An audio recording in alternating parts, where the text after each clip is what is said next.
Hello again, everyone. Kata Kosman, publisher of Madison's Lumber Reporter, coming to you from Vancouver, British Columbia in Canada in the middle of June, here to give you the latest update of what is happening with U.S. housing starts, housing construction, and lumber prices, which is my proprietary data. Madison's Lumber Reporter, published every Friday since 1952. We do a market survey on Thursdays, and on Fridays, the customers who have a login to my dashboard are able to look at the entire 500 individual softwood lumber and panel commodity prices and the market commentary going along with that, explaining what happened with the prices and the changes to the market and the situation with supply and demand, inventory, both at the sawmill and in the field, and all of these wonderful things which are essentially a leading indicator of what the next coming housing starts data will be. And so what we have is for the month of May, U.S. housing, not surprisingly, it is down. So total housing starts was down. Single family, which we watch the most closely as it is the largest component of the home building and of course uses the most wood, and so the input for the products of the lumber and panel. And permits also down, not as much, again for total and for single family. Now this is month over month. Year over year, comparing this year to May of 2021, it's mostly flat. I mean, it's a little bit down, but it's generally speaking flat. People ask me, why do you compare year over year as opposed to month over month? The monthly data can be volatile. It can be up 1 month, down. You really need to look at the trend line. And it's really more comparing apples to apples. There's a big difference between April and June in terms of the weather, construction season, and all that kind of stuff, right? So comparing the data that just came out May 2022 to May 2021 is a very equal assessment trend to see what's happening. We know what happened last year. We know how last year went. And so comparing year over year gives us a better idea of using last year to see how this year is going to go, as opposed to just the up and down or whatever's happening month over month. Very important that I didn't see almost anyone else talk about for this housing starts data that just came out. The first 5 months of this year, so year to date, is up compared to last year. Okay, so again, this is why I compare year over year. We have the total starts and the single family starts up for the first 5 months, January to May of this year compared to last year. And permits are also up by like between 7 and 8% for each one. So that's pretty good. I mean, everything goes up and down during the season, like between winter and summer. Things go up and down over the month. Yes, I know what happened with interest rates, and that is going to impact, it already is impacting home sales, which impacts construction, new construction. But we haven't seen that effect yet. And when you look at the actual data for the starts and the completions, this demand cycle is not over.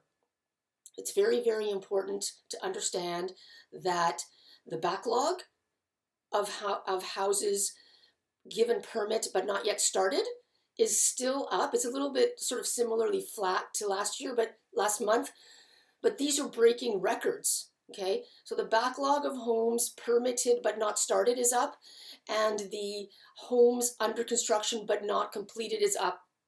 Okay, this all indicates that there is quite a momentum in demand. Just real quick about the mortgages, I don't really want to talk about that because that's not something that Madison's would normally have been doing.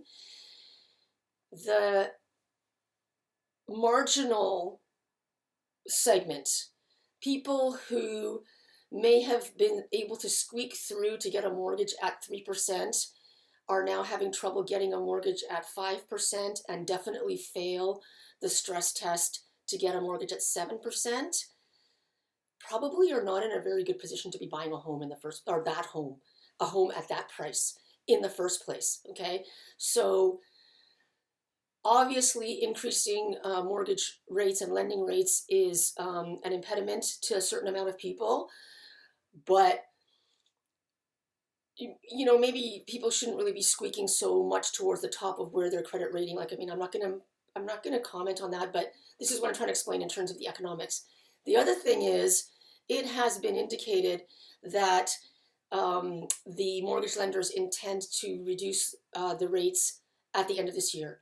So we're seeing an increase right now. There's a whole bunch of talk about inflation. I did say more than a year ago that this was going to happen. Why did I say that? Because lumber is a leading indicator. And I know if lumber prices are going nuts to prices that nobody ever saw before and nobody ever thought they would see, that's going to be happening 6 months or longer down the road with other commodities, and then at the retail side. It's always like that. So right now, lumber prices are softening. That is normal for the time of year. Usually by now, the large volume buyers, the biggest of the home builders, not only have ordered but have received their wood. Usually they order like February to April. That's why prices are generally highest around then. Then they might stay even or soften. This year we had a little bit of an up and down, mostly down. And so now the lumber prices are below 600 on almost everything, especially your benchmark Western spruce 2x4. Might be a little bit lower than it should be because there was a spurt of buying at the end of last week. So we're printing the prices that we got from our sources on Thursday last week. But already this week, for example, futures has had a bounce. It's possible that that estimation of where the price level is was too low and it'll bounce up. Or the price might stay similar to where it is, but more volumes of wood will get sold, which is obviously something that the mills want, right? Like, the sawmills don't necessarily want the price. This is something that a lot of people don't understand, and then getting sometimes weird comments on my YouTube. The sawmills don't necessarily want the price of lumber to be this insane, like 1,600 or 1,200, and they only sell 2 rail cars. That's not what the sawmills want. They want the price to be whatever it is, so they sell their 40 rail cars a week that they would normally sell, right? So the price adjustment of the last, especially last week where it was down quite a bit and now happens to be below futures, might have been too far in that direction of trying to prompt the customers who are sitting on the fence and I'm not necessarily going to buy right now because I'm waiting to see if the price will go lower. And so this week on Friday, my customers will see where we're at. So we're just going to stop that there for now, and I'm going to show you the graphs, and then I'll come back with a little bit more of this juicy, real substantive information about the housing and the lumber. Okay, and so this is the housing starts. The black line is total starts, and the gray line is single family. The colored lines are the 3 benchmark softwood lumber prices: Western spruce, Eastern spruce, and Southern pine 2x4, used in all single-family housing and a lot of multi construction. And it correlates really very well, especially there in the beginning of early parts of 2020. You can see a big dip. That was, of course, when the pandemic first came on and the changes to society. And then as we move along through the past couple of years, my lumber prices, that as they go up and down, the volatility is matched quite closely by the housing starts. And again, far over to the right, very close correlation. It'll be interesting to see what happens as this year plays out. And so drilling down into specifics, this Western spruce pine fir price is the purple colored line on the previous graph. And then purple on this graph is this year. The blue line is last year. You can see how just around this time of year, the trend of the prices is correlating again quite nicely. And so what we had there is for this week of June 17th, the prices dropped quite a bit, down to US $535 per thousand board feet from US 660, where it was for about 3 weeks there.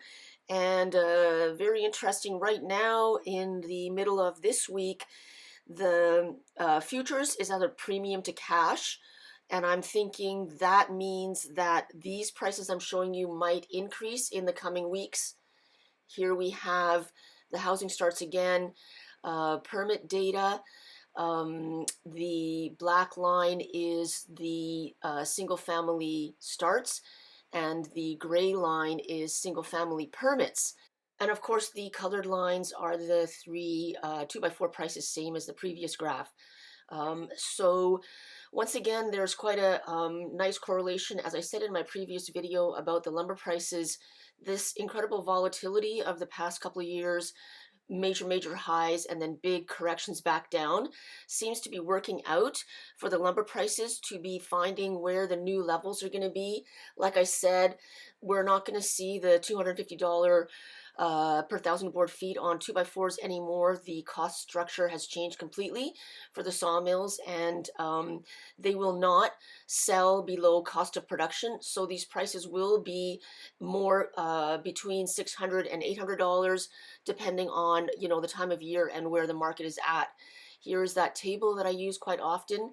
The top three lines are those same 2x4 prices on the housing starts graph. The top line is the Western spruce. And here is that quite big drop that I just was explaining for last week and this week. Does not match futures really closely at this point, indicating potentially a correction back upward towards maybe that $660 level of the previous weeks. But I'm not really thinking it's going to get up to that 945 that we saw last month. So like I said, these big bounces up and down are working their way out, and over the next few weeks and months, we'll find out where the actual price level is. Okay, and so there you go. It makes a nice picture, right? I mean, the year is young and there's still lots to happen. As I said in my previous video that I just did, there are things that impact, housing and lumber manufacturing beyond what we can sort of look at data and predict, like seasonality, history, and all that kind of stuff, in terms of weather, emergencies, fire, storms, and flooding. There's still a lot of summer to go, and if there is an impact on supply here in British Columbia or the Northwest, like we had last year with the incredible heat wave and drought, and then the fires, that could have an effect. If there's labor, there's rumblings going on in Quebec right now of the railway engineers. I think today, Monday, they might be going on strike or have a labor disruption. If that happens, it's going to cause another problem because transportation has been a real issue for the wood products industry. And if there's storms, and there needs to be a lot of rebuilding. And so, that's a lot of times closer into autumn, but it's been so, the weather situations have been so unprecedented for the past couple of years that it's just really hard to predict. And so I'm going to leave it there for now. The U.S. home sales and house price data is going to come out this week. I will do another update using my lumber prices. I do expect some very interesting information to come out of that. The changes to the mortgage rate will have a more immediate impact on home sales and house prices than it does on construction. And the relationship between that and my lumber prices, again, because the data that we do is on time, is every week for that week. All this other data, the housing starts, the home sales, the sawmill capacity, are once a month for the previous month. So essentially more than a 6-week lag between when is that construction or sales activity and when we see the data. Whereas the lumber prices that I do are every week for that week. So if you like what you've been seeing here, click subscribe here on YouTube so that you get notified when I make another update. Click like so that it gets recommended to other people and they can enjoy all this excellent information.